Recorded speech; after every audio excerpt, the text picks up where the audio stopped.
we're actually going to be drawing in his whole body. Usually we just draw portraits of her. But for Wally, if we do that, we'd just be drawing his eyes, right? So step by step, right there on the screen, I'm going to show you how to draw Wally. So with that being said, are you ready to draw Wally? Yeah! Alright, let's do it. Okay, here's the thing about drawing any character. I like to find the middle of the paper and leave a little mark. So something like this. And then I want you to draw, since we're drawing the whole body for Wally, draw a little square right on top of that little dot. I always recommend the size and shape of maybe like a slice of cheese, maybe. I feel like that's a good size. Or it's up to you, really. Maybe the size of a Post-it note would work. But when I draw my square in my little box, I'm not really interested right now on trying to make it look perfect. Because perfection is a social construct anyway, right? It doesn't really exist. But the square for Wally is what I'm focusing on. I just want to get it down on my paper. Now we're drawing Wally, the entirety of Wally, so we need some more guidelines. We're drawing Wally facing forward, so we'll divide our square top to bottom. And then left to right, a little higher on our little square. Something like this. Looks like a little gift box. Now we need to draw, in that case, all of Wally, so we need to draw in those tires and his hands. To know where the tires are going to go, we need to draw two lines. One directly below our center guideline, one right below that, and then one more below the box. Because right now it's going to look like he's levitating. But this line is going to let you know where the ground plane is that your Wally is standing on. Speaking of, Wally in the movie has a very important job to do, right? What is he doing in the film? Do you guys remember? Yeah, he's cleaning out trash, right? He's a little trash compactor. So he needs these tires to get around Earth, right? That's where he's working. So I'm using that center guideline to draw out these little rectangles. And I'm going to tuck one of these lines underneath the box. Because I want it to look like it's overlapping. I'll do the same thing over here. Now he needs to traverse through the land, the dirt, the garbage, right? The humans in the context of the movie left behind. So he also then, with that logic, needs to sort through the garbage, right? Because he's a little treasure hunter. He finds these little things that he really likes. So we need to draw in some squares on the sides of our original box that are going to represent his hands. Now Wally in the movie, as I mentioned, is a collector. So he's constantly finding these little treasures that technically, in the context of the film, is all trash. There's a really fun scene where he finds a little ring box. He opens the ring and he lets out this really cute sound, right? But he looks at the ring, grabs it, and we're all expecting him to be impressed by the ring, right? But what is he actually impressed by? The little box. He throws that ring. Probably costs thousands of dollars. He does not care, right? So that's also a very marker to how Wally's personality is shown. Because in the movie, this film in general, is almost like a silent film. Not completely, because there's a lot of amazing sound effects and songs, right? But Wally doesn't speak full sentences. He can only say his name, essentially. So it's interesting, how great the Pixar animators were at giving us all the information we need simply by what Wally is, what he does, right? How he carries himself. So I'm going to go back and lock in those hands, the squares and the corners, because I want this to show up by the end of my drawing. Anything that I don't want to keep, I'm just going to allow to fade into the background. Now, because Wally is almost a silent film, for a good majority of it is, he does, his personality really shines. In fact, the way that he carries himself would probably tell you that he's very shy, he's timid, but he's still very courageous, right, in his own right. In fact, the sound effects provided by this movie, or provided by this person for this movie, is a name in the industry that's very important, because the guy that goes by the name Ben Burtt, if you're not familiar with who that is, he's the one that designed all the sound effects for the Star Wars films, at least the original ones, if I'm not mistaken. Yeah, all of them, there we go. So Pixar brought in Ben Burtt to design the sounds for all the robots you hear in this movie. So it's very interesting to know that Pixar was very serious. They brought in the perfect guy to do that. Now he designed the sounds for Wally, obviously, so he's credited as being Wally's voice actor. But there's another robot in the movie that Wally falls in love with, right? Who's his crush? Eve, right? There's another sound for Wally. Now Eve represents the direct opposite to what Wally does, because Wally is very advanced in his own right, for sure. But very clearly, he represents the older side of robotics, right? And you can clearly see that by looking at Wally's design. Now, when you think about Eve, and speaking of bringing in professionals to do the work, they actually brought on the team that designed the original iPod to design Eve. Yeah, so Eve in many ways is like an honorary Apple product. And when you look at her now, that definitely comes to mind.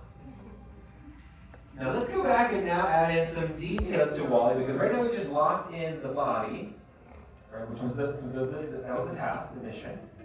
But now I'm going to go back and add in some tread work so that he's able to go through, all that dirt. And in the movie, this looks very detailed, right? But just adding in a bunch of lines is going to get that look across. And they don't need to line up with this side either. They can if you want them to. Now, WALL-E, throughout his many adventures that we are watching right unfold in front of us, he meets more robots, especially when we get to the Axiom part of the film. And honestly, the backgrounds of that part of the movie remind me a lot of Star Wars for sure. So they're very much influenced by that film, that franchise 100%. Now, WALL-E, as he's maneuvering his way around the world, he needs to be able to pick up said things, right? Or interact with things in his area. So I'm going to turn these little squares into more of like these clipboard shapes. Looks like these two little clipboards on the ends. And WALL-E has technically 3 fingers, but we're just going to see the 2, because right now it looks like he's kind of grasping onto the sides of his little box here.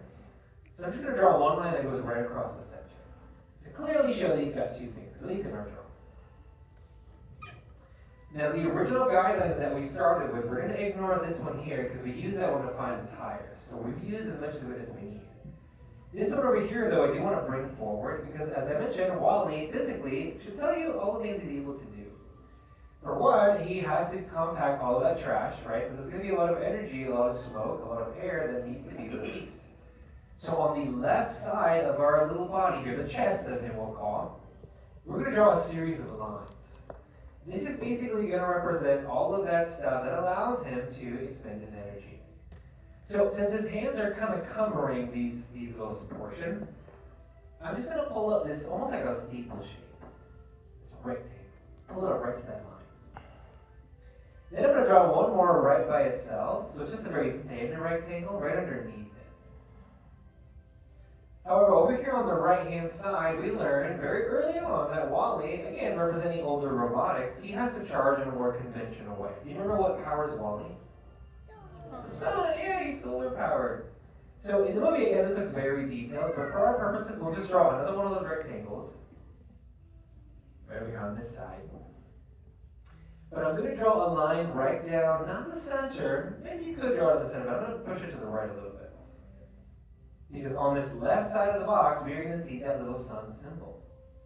I'm drawing just a little tiny simple sun. But over here on the right, I'm going to draw a bunch of these lines. It's almost like we're drawing the tread work that we did earlier.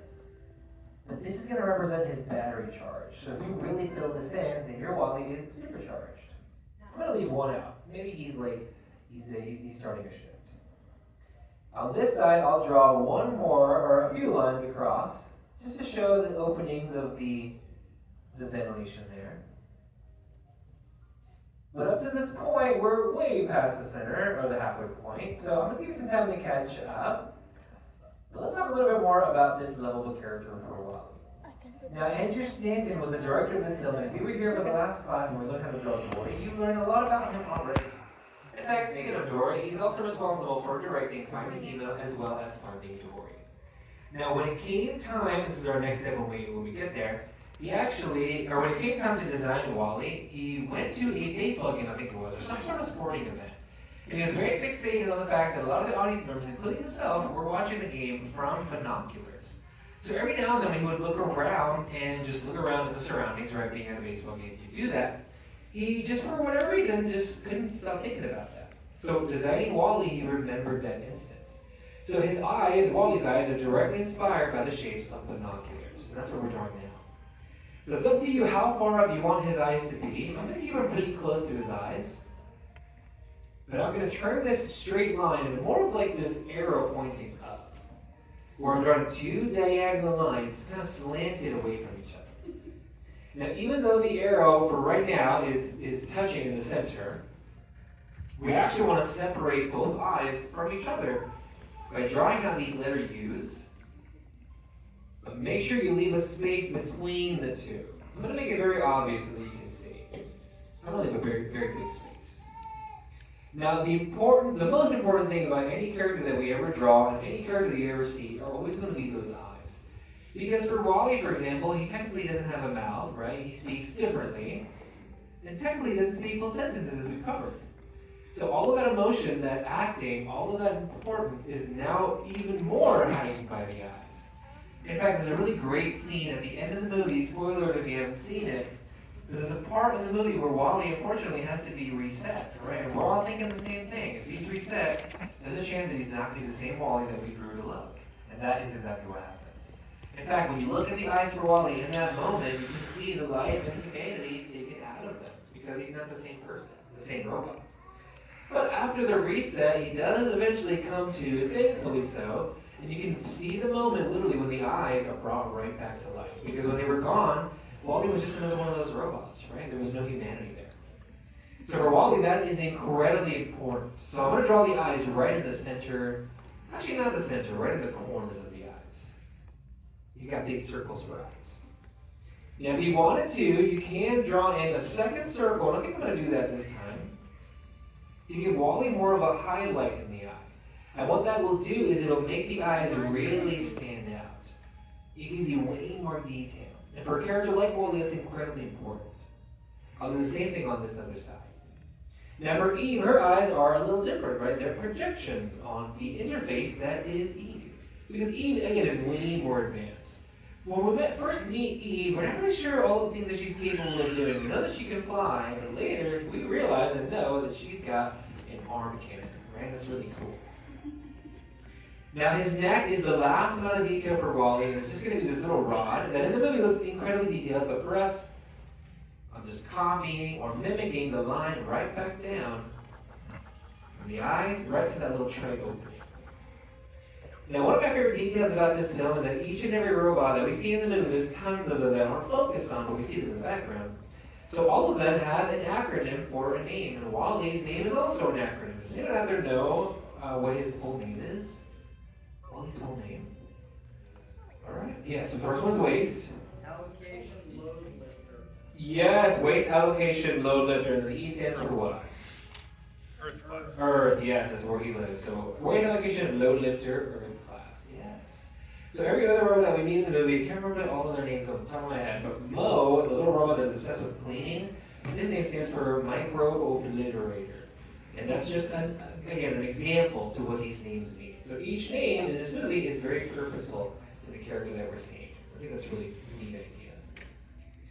Last but not least, find a good spot to sign your sketches, because you just drawn your own portraits of Wally. And something that I like to do for some extra credit, you can choose to do this too, I like to draw in a little cockroach friend that he has. You remember his little friend? It's just a little crescent moon that you just kind of thicken in a little bit. Now, as far as our drawings of Wally go, that's all that we need for a simple portrait. If you wanted to add more, you absolutely can. But I want to do a quick arm show, so we're running out of time. So I'm going to count to 3, and on 3, I want to see your Wallies. But don't forget to take a look around. Okay, wherever you end up, let's share that. Let's see. All right, on 3, ready? 1, 2, 3, Wally.